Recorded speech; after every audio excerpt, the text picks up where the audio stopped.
An ordinary shift for a police officer. This case came in as just another burglary. This is an offence we have seen quite a lot of. Can quickly take an extraordinary turn. It's gone from 0 to 100 in no time at all. A routine case Just thought we were picking up someone who's maybe just a bit drunk and disorderly. can suddenly spiral into a serious incident. I need to arrest you on suspicion of murder. The more I dig, the more I find. How big was this case going to get? He has started a fire, he's done it deliberately and used some kind of fuel to get that fire going. Sometimes the most minor crimes It's really important that we get hold of him as quickly as possible and get him off the street. can crack major cases. We did have an international manhunt on our hands. Gotcha.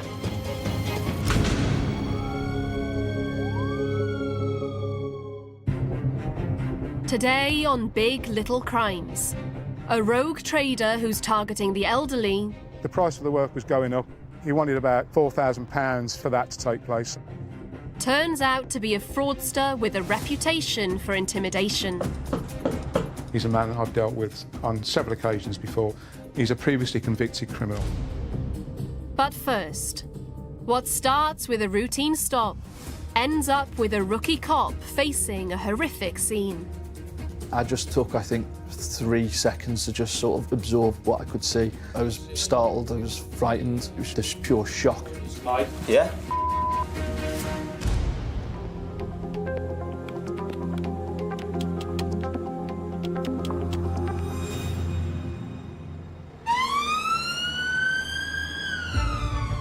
PC Ethan Linforth is a response officer with Cheshire Constabulary, answering 999 calls and going to emergencies.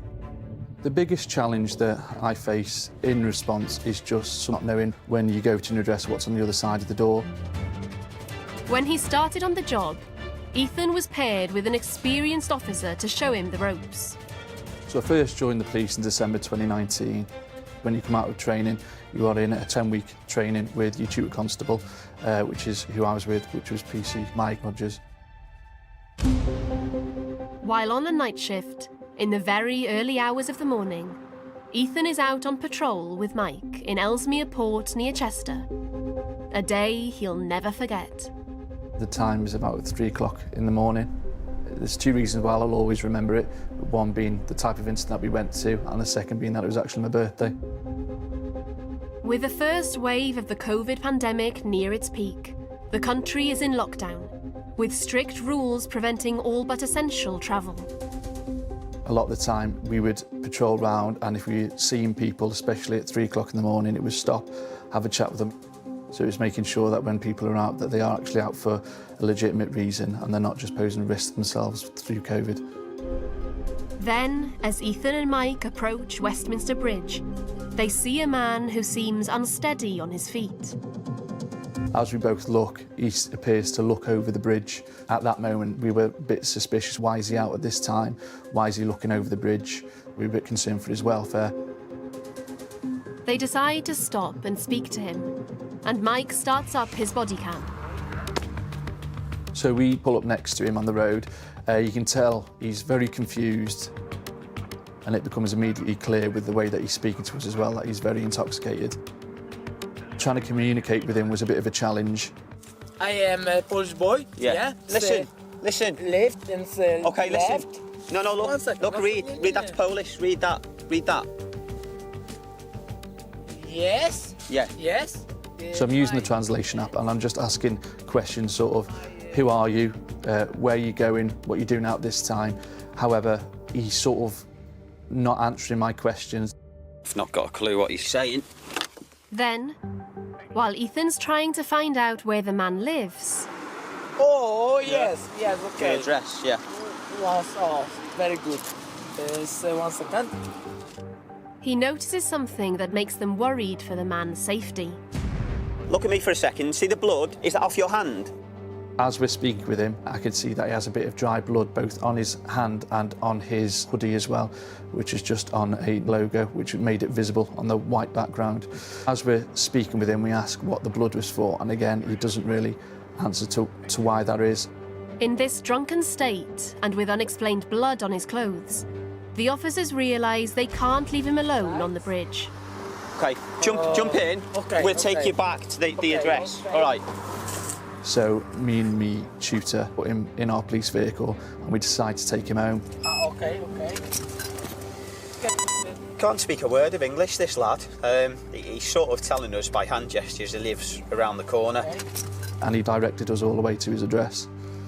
Stop. Stop. Okay. Okay. On the drive, he's mentioning my friend, but at the time, we didn't know what he meant by my friend. Okay. We need to take you inside and make sure that everyone's okay. All right? The guy tries to say that, it's okay, I've got it from here, thanks for taking me home, you know. So we're like, no, we're going to come in, we're going to make sure everyone's okay, make sure you're okay. No. Is this who lives here? Mum, dad, No. brother, No. friend? Friend? Friends. Yeah. friend? It's hard to explain, but as we're walking up to his address, there was clearly something not right. We could tell that something was off. Oh yeah, the door's open. We see that the front door was left open slightly. Why has that been left open? Ethan and Mike are on high alert as they follow the drunk man inside. Okay. Yeah. Can we speak with your friend very Yes, quickly? My friend is asleep. Yeah. Where is he? So the three of us walk into the house and the guy was living in a bedroom just on the bottom floor, just next to the front door. So my tutor stays with him and then I go to have a look around the address, see what's happened inside. Do you want to speak to his mate at all, or? Yes. Okay. At this time, my tutor finds the ID for the guy. Have you got any ID? Just for your name? Your name? Okay. Yeah. That'll do. Okay. Sorry, Yeah. mate. It's, The man they've taken home from the bridge is a 22-year-old Polish national by the name of Arkadiusz Kaczmarek. And it seems at first he's the only one here. Okay. So when I've got there was no one there, no one in any of the rooms, apart from one of the rooms that I appeared lived in. All right, Ethan, are you all right up there? yeah. Sorry, mate. Yeah. All right, he's given me his ID and that. Everything seems perfectly fine, perfectly normal. There's a few more bedrooms up there. I look in them. One was empty, one appeared lived in. That one had clothes. Someone was still there, like some of their personal items were still there that you'd maybe take out with you. Ethan hasn't found anyone upstairs, but something convinces him to keep looking. It was just the feeling while we were in that address that something wasn't right. And I just expressed that I'm just going to go check the kitchen in the house, which is just down the corridor to the left, which I couldn't see when we first walked in. A good Polish number. Yeah. Yeah. As I turned and looked into the kitchen, I could see a man on the floor with glass all around him and lots of pool of blood around him. Mike comes running over and he comes round the corner and he looks and he sees what's happened. Yeah. Your room you want it too? I wasn't expecting to find that at all. I know being a police officer, but I was still young at service at the time, but I'm still human. Mike immediately gets the situation under control. Stay there. Keep your hands behind your back. Okay. Okay, stay still. I could hear him take action and apprehend the guy that we just brought in. I think he's done that to sort of preserve the evidence and sort of keep us safe in case this guy that we brought back had caused this horrific incident to this other guy on the floor. 182, can we have another patrol and an ambulance urgently? There's a male here unconscious. I don't think he's breathing. What started as a routine stop has now become more serious than Ethan could ever have imagined. I just thought we were picking up someone who's maybe just a bit drunk and disorderly, needed taking home, and then a few minutes later went part of a massive investigation.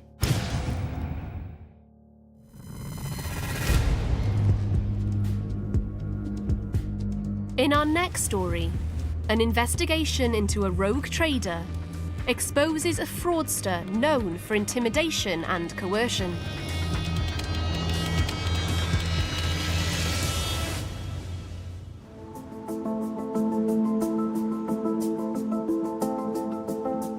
My name's Rafe Bennett, I'm a Trading Standards Officer and I work for Buckinghamshire and Surrey County Council Trading Standards Service.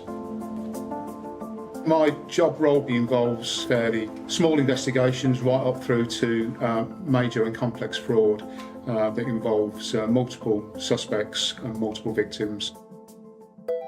One morning in 2019, Raith gets a call from Surrey Police. A woman is worried her 80-year-old mother is being overcharged by a doorstep trader. Quite often these people are principally there to exploit the vulnerable. Their expertise in this is well practiced, and of course the details that they provide in the main are false. Raith calls the daughter to get the full story. These men were working in the local area, and it was merely, or quite literally, an unsolicited conversation that Mum had with these tradespeople outside of her front door.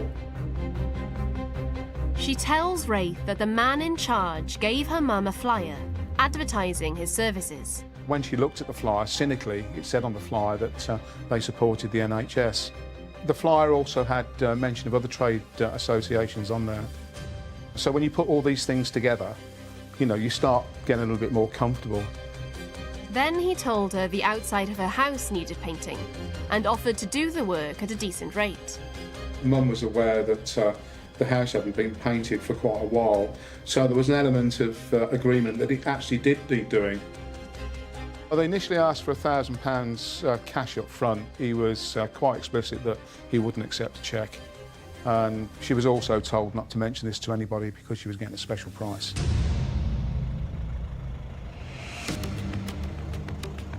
Over the course of the next few days, Mum was going backwards and forwards to the post office to get cash from her savings. Whilst this was all carrying on, this is when he begins to mention about the render to the house needs underpinning. Now, obviously, you know, for anybody, the word underpinning, when you're talking about a house, is something that would ring alarm bells and be quite significant to you. But anyway, he wanted about £4,000 for that to take place. The victim paid this money too, and within a few days, the work was completed. But in the middle of all this, her daughter had paid her mum a visit. Worried, she alerted police. The victim's daughter became increasingly concerned about the activities at her mum's home, but when the police arrived, the workman had already gone. So the police got Trading Standards and Raith involved, and he instantly sees a problem. There's regulations that control this type of unsolicited visit from tradespersons, and in the main, you should be receiving an opportunity to cancel the contract before any work begins, and you've got up to 14 days to do that. In this particular instance, that wasn't provided to the mother. The work began straight away. It's my belief that these people saw an opportunity to exploit. But Raith also needs proof that the additional work was both potentially unnecessary and overpriced.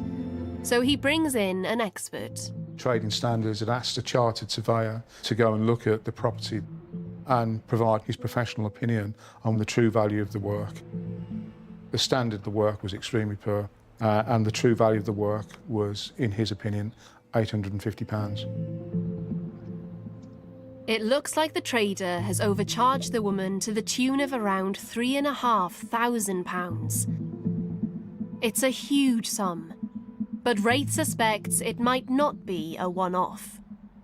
And it's not long before he makes an unsettling discovery. I spoke to a few witnesses in the local area, and it transpired he'd either done work for them or attempted to do work for them unsuccessfully. However, these people were not willing to reach out to me for fear of repercussions from this particular man. So all these things combined, the alarm bells start to ring. People seem afraid to speak out, and Raith can't build a case without the rogue trader's identity. So he goes back to the original victim to see if she has any more information to help him track the man down. And that's when he gets the lucky break he needs. The victim's daughter very wisely took details of registration number of the vehicles. And then, the family sends him something that breaks the case wide open. Very luckily, this particular victim had some door cam footage.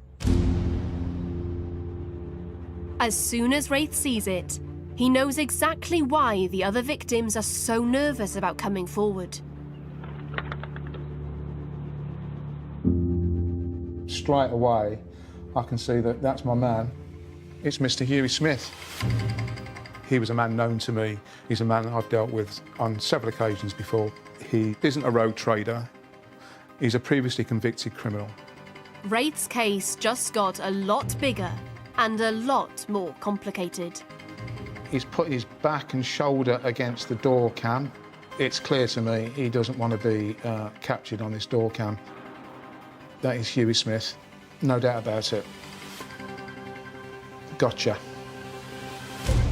Hughie Smith is a serial scammer with quite a reputation. Oh no, here we go again. He's offending again. The character of this man, certainly from my experience, is overbearing bully. This man intimidates older people, vulnerable people, seeks out these people in order to exploit them. And it's my belief that they were just very concerned that should they become involved with trading standards or any enforcement agency, there would be repercussions for them. So Wraith needs to track down others who are brave enough to speak out about being deceived. He starts by cross-referencing Smith's vehicle registration number with the police's license plate recognition system. I was able to plot the movements of the vehicles in and about Surrey and also across county boundaries. He also uses cell site data to pinpoint the areas where the phone number found on Hughie Smith's flyer has been active, which gave me indications as to where the likelihood I would be able to find further potential victims.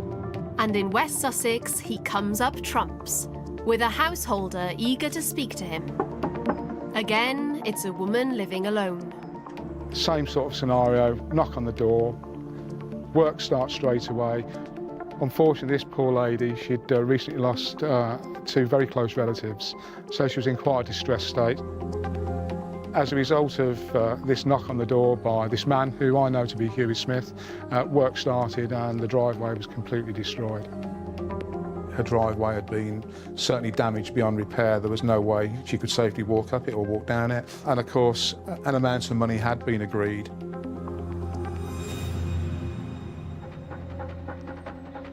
Due to the circumstances of the lady, she wasn't able to get to the bank, so Hughie offered to take her. I think she'd already realised that she was being scammed by these people at this particular point, but the work had started. She felt she had no other option but to allow them to continue. Wraith has enough evidence. It's time to go to the police. It's a move that changes everything. It soon became apparent through intelligence sharing with both Sussex and Surrey police that he'd been identified by Sussex police as committing crime in their force area, and unbeknown to me at that stage, he was on bail. Soon, both Wraith and the police are confident they have enough evidence to have Hughie Smith arrested. We went to Hughie Smith's home and he was arrested by Surrey police. His only fear is that if Smith is bailed again, he might intimidate the witnesses in the case. You have to bear in mind that his victims are elderly, they may be vulnerable. The judge does refuse bail, and at the subsequent court case, Smith pleads guilty to fraud and is jailed for 8 years. What started as a daughter's concern for her mother has led to the conviction of a serial scammer who exploited thousands of pounds from the old and vulnerable. All the victims have lost significant amounts of money, and some of them delved into their life savings.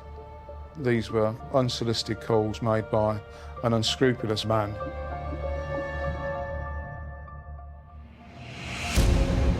Back in Ellesmere Port in Cheshire, a routine patrol for rookie cop Ethan escalates dramatically when he discovers a man lying in a pool of blood. Yeah. It was just the pure shock of turning that corner and finding this man on the floor, which is sort of an indescribable feeling, I'd say. Yeah, is he breathing? Ethan immediately tries to do whatever he can to save him. I've immediately started CPR to do what I can do. But as he tends to the stricken man, his thoughts start racing. Initially, I was thinking, is it the guy that we brought back? Is it someone else? The door was left open. Is the threat still in the house? Arkadiusz Kaczmarek, the man the two officers found drunk on a bridge, is now in handcuffs and appears to be very upset. There was a lot of emotions going on, but when I was watching his reaction, I don't believe it was authentic at all. But he fully well knew, I think, what had happened and was just trying to convince us that he had no idea. 182, just to, I don't know if I've passed the update, Ethan is giving CPR at the minute, but the male on the floor is cold and there's a large amount of blood. Please. Yeah. Please. All right. Sadly, it seems the victim was dead before Ethan and Mike arrived, and they suspect Kaczmarek is involved. Due to his level of intoxication, I believe that maybe a fight had broken out and then he's violently attacked the victim when we found on the floor, and then he's tried to flee the scene. I need to arrest you. I need to arrest you on suspicion of murder. This is now a serious crime scene. So Ethan and Mike pass the case onto the Criminal Investigation Department.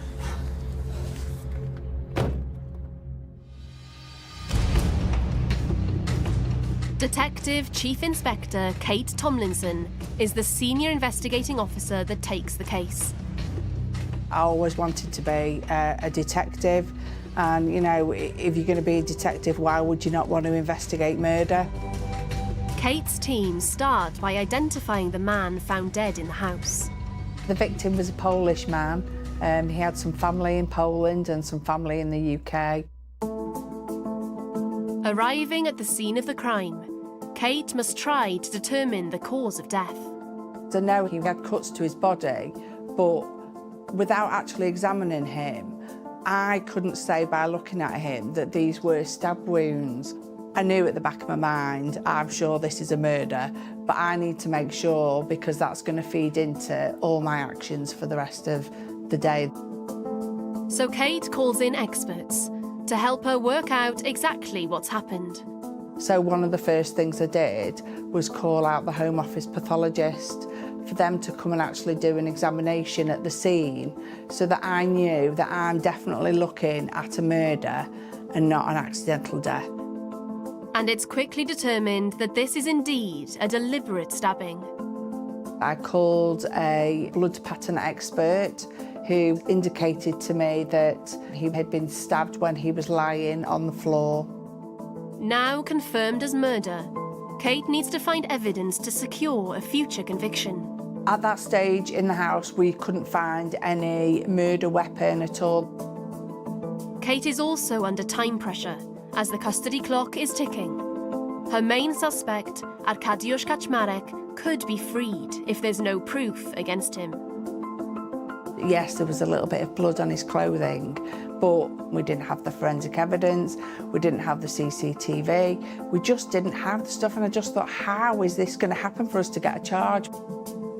Kate expands the investigation and brings in more forensic specialists. Examiners managed to find footwear marks of blood that weren't visible to the naked eye. So we managed to call out our footwear expert and was able to match the footwear marks with Arkadiusz's trainers. She's placed her suspect at the scene, but it doesn't prove he's the killer. However, the broken glass on the floor could prove to be a vital clue. We identified that there were some bottles of alcohol, vodka bottles within the house, so we considered that maybe they'd been to a local shop. A search of CCTV from the night of the murder reveals two figures making their way along the road. But it's the security cameras from a nearby corner shop that provide the real breakthrough. Footage shows Kaczmarek entering the shop, followed by the victim, and together they buy vodka. By this stage, I'm thinking that they have both gone out as friends, they've got a bottle of vodka, they've brought it back, they've been drinking together, then there's been some sort of dispute between them. And then Arcadius has stabbed the victim and then left the house.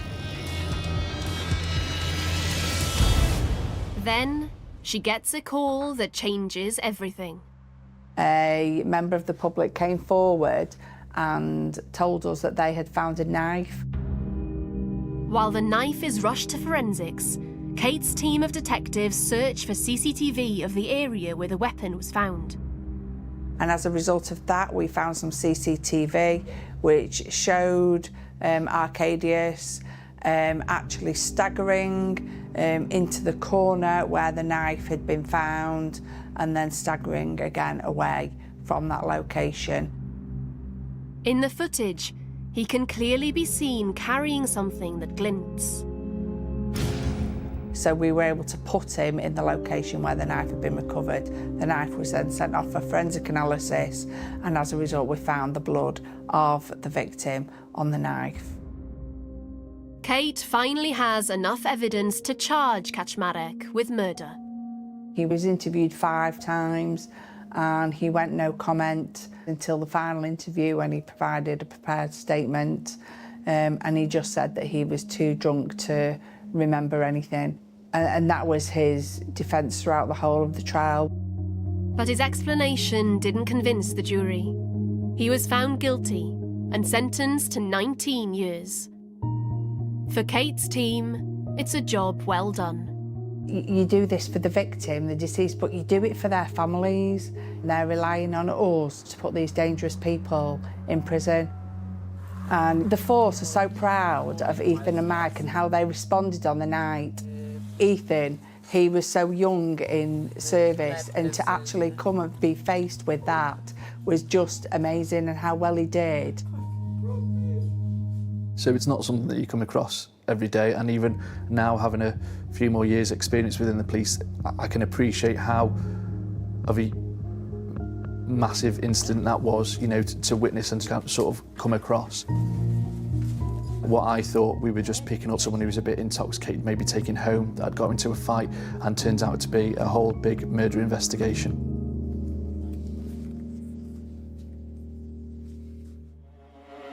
Next time on Big Little Crimes, a house fire in Nottingham sparks a murder investigation. He's done it deliberately and used some kind of fuel to get that fire going. And a suspected one-off house burglary. The side door had been kicked so hard it had actually split, and the hinges at the bottom of the door had come off. Uncovers fraud on a much larger scale. And they just completely took advantage of a vulnerable old lady to the tune of £1.7 million.